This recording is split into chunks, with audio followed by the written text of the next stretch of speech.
तो फरीद पराचा साहब, बहुत बड़ी तादाद में आप लोग के एतराज़ात और तहफ़्फ़ुज़ात हैं इन नताइज पर। आप लोग एहतजाज तो शुरू कर चुके हैं, मुतल्लिका फोरम्स पर जब आप जा रहे हैं तो वहाँ से आपको क्या जवाब मिल रहा है?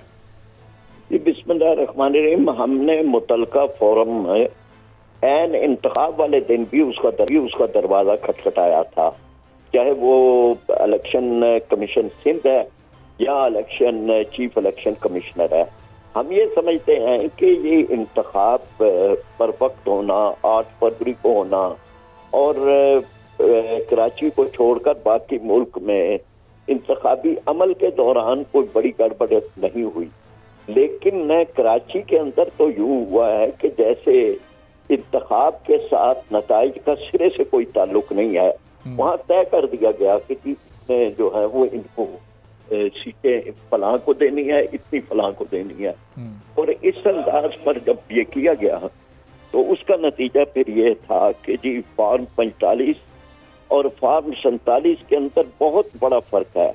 यानी फॉर्म 45 के अंदर अगर एक मेंबर के 3435 हैं तो फॉर्म 47 के अंदर उसको 31,432 देकर उसको कामयाब करार दे दिया गया।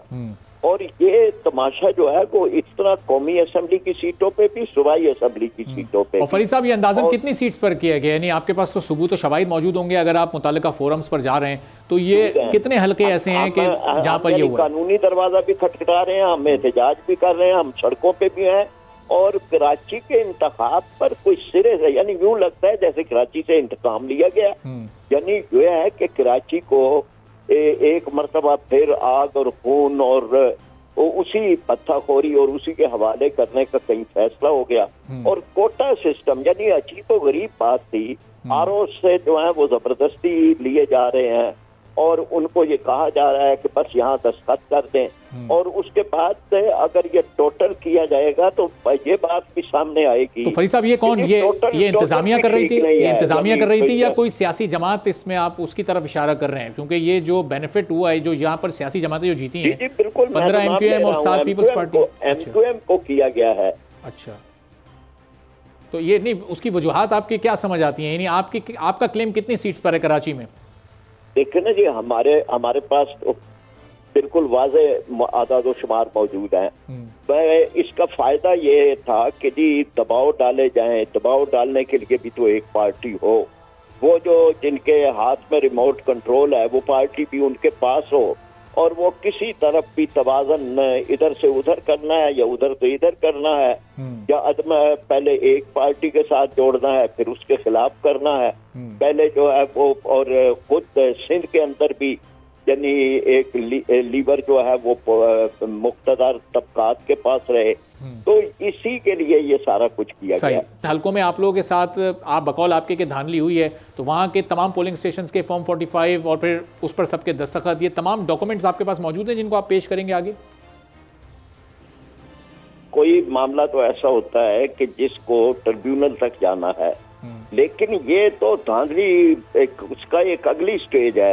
यहाँ तो ये है कि सीटें तकसीम की गई हैं, तो वो तो यानी मामला उस तरह से नहीं है कि जो किसी को आपने ट्रिब्यूनल में जाना है। मैंडेट का हमने एहतराम किया, अगर पीटीआई का मैंडेट था तो हाफिज नईमुर रहमान साहब ने अपनी सीट छोड़ दी, हम मैंडेट का एहतराम करने वाले हैं, लेकिन जाली मैंडेट तो नहीं ना। यानी सारा दिन इनके कैंप खाली रहे, बलदियाती इलेक्शन लड़ने की इनको जरूरत नहीं हुई। जो कुछ कराची के साथ इन्होंने किया, कराची के शहरियों के दिल के अंदर किस तरह के जज्बात मौजूद हैं इन्हें खुद मालूम है। और उसके बाद ये कि इनकी सियासत खत्म हो चुकी थी। खुद अल्ताफ हुसैन साहब ने जो कुछ बयान दिए हैं उसके बाद और किस गवाही की जरूरत है, कि उन्होंने भी कहा कि ये जो कुछ हो गया है ये तो मतलब एक तरह से गद्दारी है महाजरों के साथ।